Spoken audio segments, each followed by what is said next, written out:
After more than 70 hours with Dynasty Warriors Origins, I think it's safe to say that this is my favorite Dynasty Warriors game. I've been a longtime fan of the series, having played since the third entry. I've played most of the games, including the spin-offs. There's just something about Dynasty Warriors Origins that needs to be played by everyone. Origins takes away the Dynasty Warriors that we've known, the conquest mode where it's a map and you're trying to take control of different territories, and instead now it's a single player adventure. You play as the Wanderer, an amnesia warrior, trying to build peace within the world, aligning with different factions as he helps them realize their goals. Dynasty Warriors is a Musu-style game where it's 1 versus 1,000. You are defeating hundreds and hundreds of people at a time, trying to take control of bases and pretty much the battlefield. The gameplay is crisp and works so well. This is by far the funnest I've had with a Dynasty Warriors game. However, there are a handful of issues. I did run into a few frame rate drops,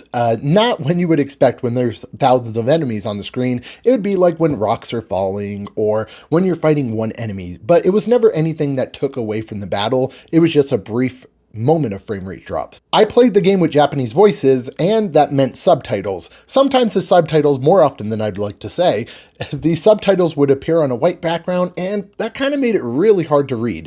The biggest issue I had is the button mapping of the horse. L3 makes your horse come out on PlayStation, and many times in a battle, I would be trying to move and accidentally tap L3 and jump on my horse, completely messing up the flow of combat. I ended up having to change the mapping of the horse, which ultimately changed the mapping of another move. It was definitely an annoyance. I did fix it, but it made another issue down the line. Like I said, Dynasty Warriors Origins is the best game in the series. It's definitely one that is welcoming to newcomers and something that old fans of the series should love. I would give Dynasty Warriors a 9.5 out of 10. If you have any questions about it, let me know in the comments down below. I also have a full review on the game in my channel. Thank you to Koei Tecmo for the early review code. It's been a blast. I really love Dynasty Warriors, so I really appreciate getting that early code.